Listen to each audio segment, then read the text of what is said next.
Good morning all of you. आज हम लोग पढ़ेंगे new topic force and law of motion. ठीक है, फोर्स होता है क्या है, जैसे डिफिनेशन में क्या है, पुल और push acting on a body which change और tend to change the state of rest और मोशन और डायरेक्शन और डायमेंशन ऑफ द बॉडी। इसका मतलब क्या है, जैसे कोई भी ऑब्जेक्ट है, ठीक है, सपोज कीजिए ये एक बॉक्स है, बॉक्स को ये अपनी ओर खींच रहा है, ठीक है, अपनी ओर खींच रहा है।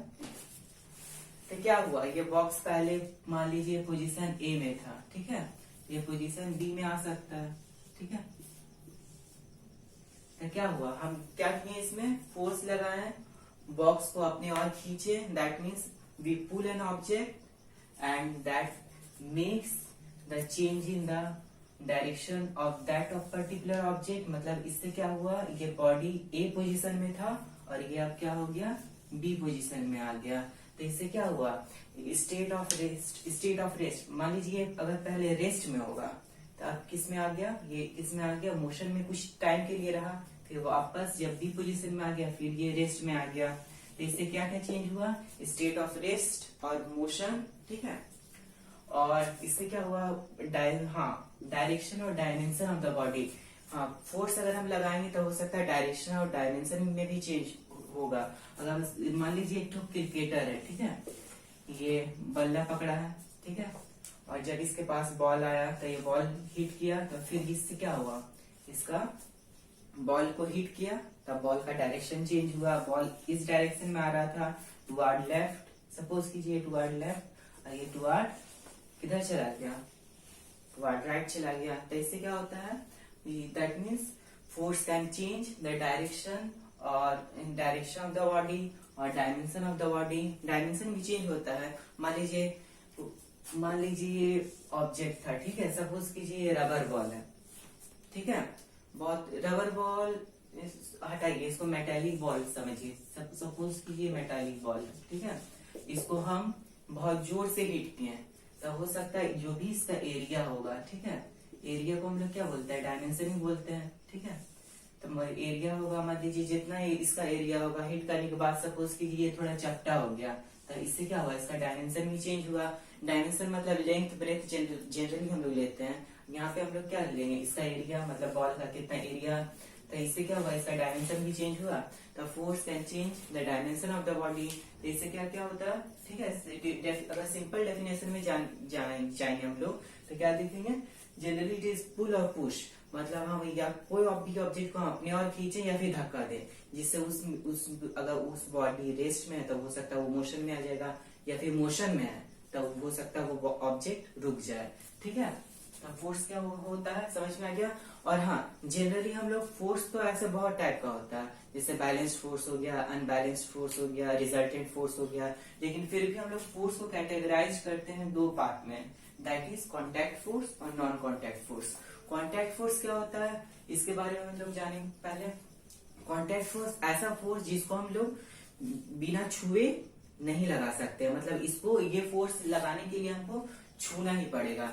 जैसे हो गया मस्कुलर फोर्स, मतलब अगर मस्कुलर फोर्स हो गया, ठीक है, मस्कुलर फोर्स मतलब ये हम लोग का बॉडी लगाएगा, ठीक है। जैसे मान लीजिए हमको किसी को हिट करना, हिट किया, मान लीजिए ये कोई व्यक्ति है, इसको हमको हिट करना, ठीक है, इसको हम हिट किए, ठीक है। तो यहाँ पे हम जब तक हम इसको छुएंगे नहीं तब तक इसको हम फोर्स अप्लाई कर पाएंगे इसमें नहीं, मतलब हमको इसको मस्कुलर फोर्स लगाने के लिए इसको हिट करना, मतलब इसको कांटेक्ट में लाना पड़ेगा, ठीक है, इसको इसका चीक को टच करना पड़ेगा, तभी हम बोल सकते हैं ये हम मस्कुलर फोर्स को अप्लाई किए हैं, ठीक है। तो ये किस टाइप का फोर्स है, कांटेक्ट फोर्स। और दूसरा बहुत ही अच्छा एग्जांपल है फ्रिक्शनल फोर्स, ठीक है। फ्रिक्शनल फोर्स भी क्या है, एक तरह का फ्रिक्शन, ठीक है भैया, इस वाले फ्रिक्शनल फोर्स। हाँ, फ्रिक्शनल फोर्स जब तक हम कोई भी ऑब्जेक्ट में को कांटेक्ट में मतलब छुएंगे नहीं तब तक भी ये भी फ्रिक्शनल फोर्स नहीं लगेगा।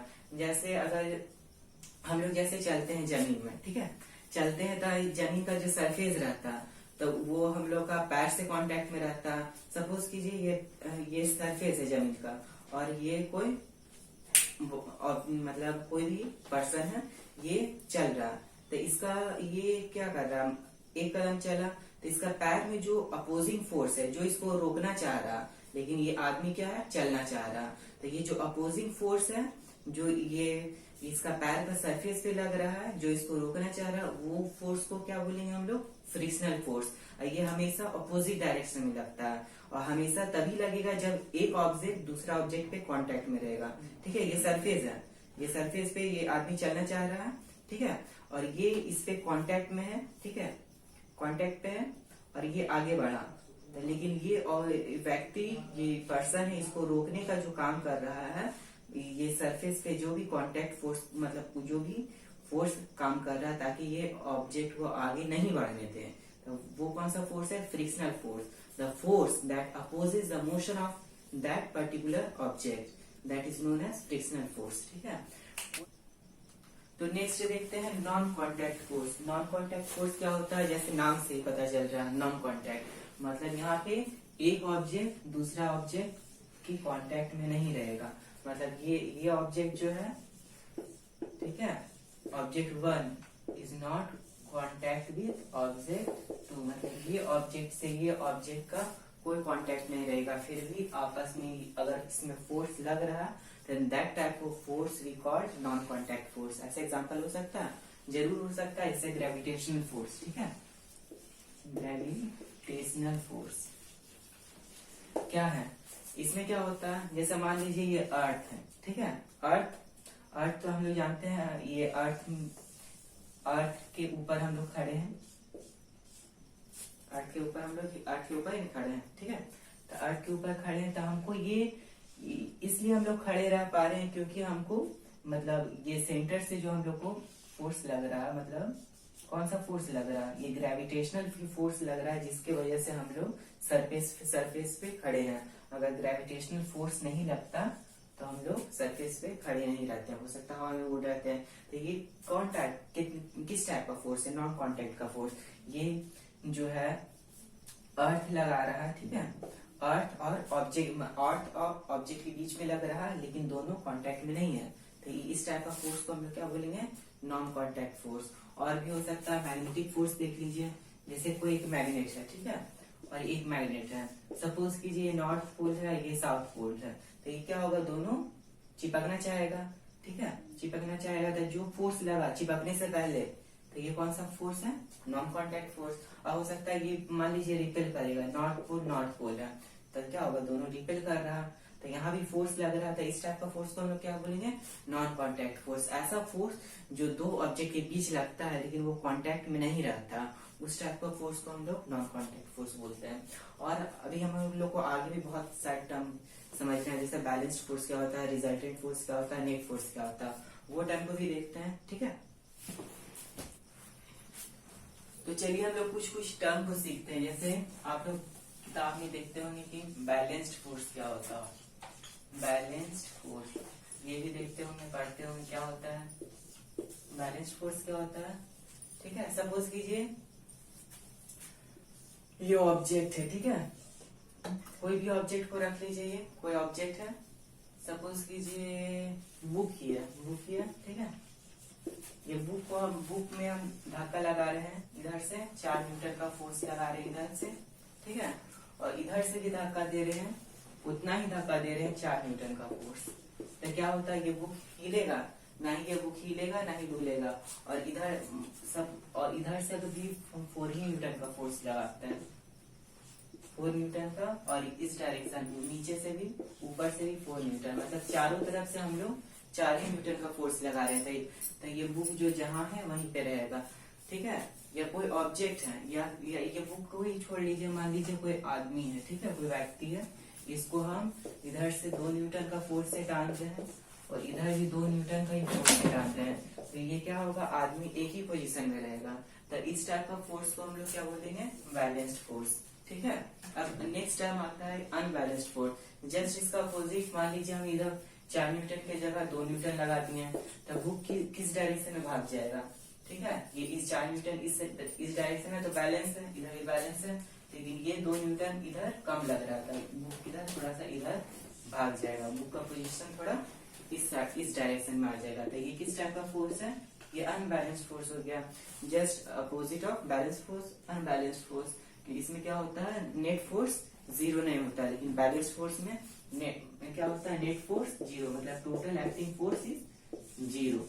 ठीक है, और इसी का एक टर्म आता है रिजल्टेंट फोर्स। रिजल्टेंट फोर्स क्या होता है, रिजल्टेंट फोर्स में समझ लीजिए,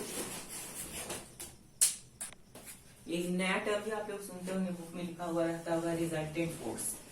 रिजल्टेंट फोर्स क्या होता है, तो वही पूछने हैं। ठीक है, इसमें भी मान लीजिए कोई आदमी है, ठीक है, ठीक है, कोई पर्सन ले लिए हैं, इसका हाथ एक तरफ हम टान रहे हैं इसको 2 न्यूटन से, ठीक है, इस साइड टान रहे हैं हम इसको 4 न्यूटन से टान रहे हैं। ठीक है, तो ये आदमी किस साइड जाएगा, ये इस साइड जाएगा, तो यहाँ रिजल्टेंट फोर्स कितना हो जाएगा, रिजल्टेंट फोर्स मतलब एक्चुअल फोर्स जो यहाँ एग्जिस्ट कर रहा है, मतलब यहाँ पे जो एक्चुअल फोर्स कितना लग रहा है, तो रिजल्टेंट फोर्स कितना हो जाएगा यहाँ पे जो एक्चुअली लग रहा है 4 न्यूटन माइनस 2 न्यूटन, मतलब 2 न्यूटन का फोर्स यहाँ पे लग रहा है। तो ये जो व्यक्ति है या ऑब्जेक्ट है या कोई पर्सन है, ये इस डायरेक्शन में चला जाएगा। ठीक है, 2 न्यूटन।